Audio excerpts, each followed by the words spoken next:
Today we will talk about an early Christian writing called the Didache, which translates to teaching or instruction in Greek.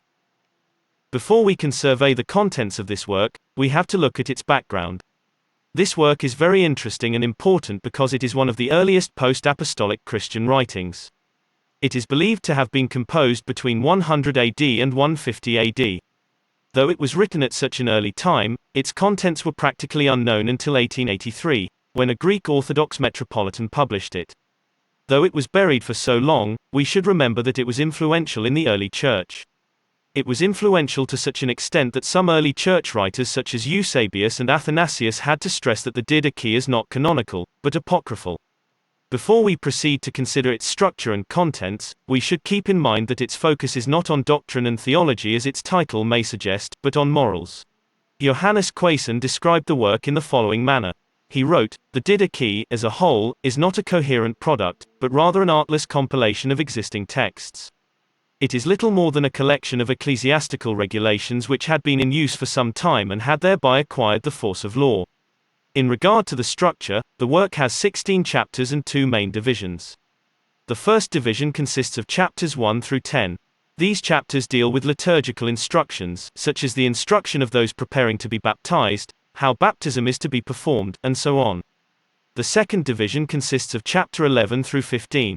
These chapters deal with disciplinary regulations. This section deals with questions such as, what must believers do when an apostle or prophet comes to them? How should believers treat other believers who are traveling? What should believers do during the Lord's Supper? And so on. And finally, chapter 16 does not fall into any of these divisions, but serves as a conclusion. It deals with the question of Christ's second coming and what believers must do in response to this. As we take a closer look at the first section, which deals with liturgical instructions, we mentioned before that a key part here is baptism and the process leading up to it. In chapters 1 through 6, we find instructions for catechumens, or those who are preparing to be baptized. Catechumens are to be instructed of Christian morality in terms of the 2 ways, the way of life and the way of death.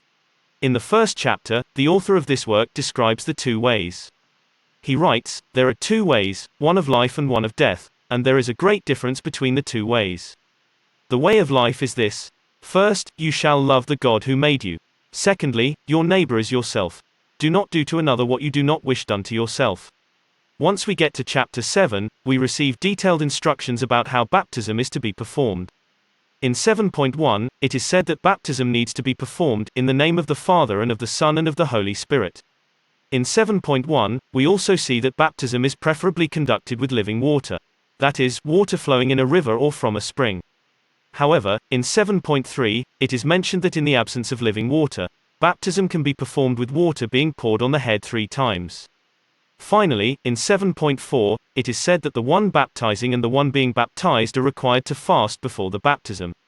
In chapters 8 and 9, mention is made of prayer and the Eucharist. In 8.2 and 3, it is enjoined that the Lord's Prayer is to be said 3 times a day. In chapter 9, we also find a Eucharistic prayer recorded.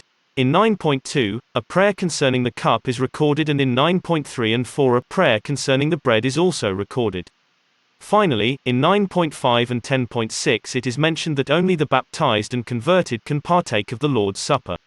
Continuing to the subject of church hierarchy, it is interesting that this work only makes mention of episkopoi, which translates in the singular to overseer or bishop according to some traditions, and diakonoi, which translates in the singular to deacon.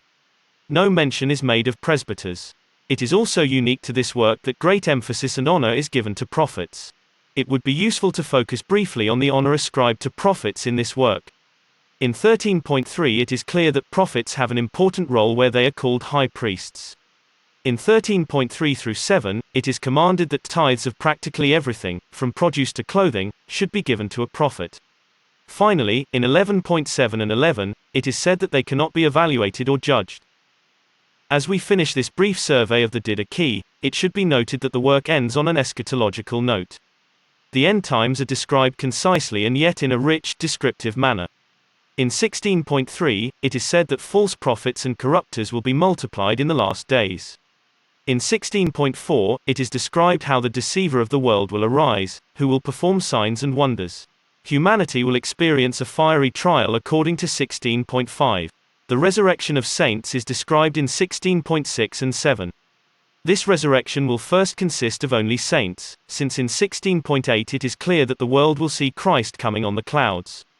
At the beginning of the chapter, believers are commanded to be watchful and ready due to all these events.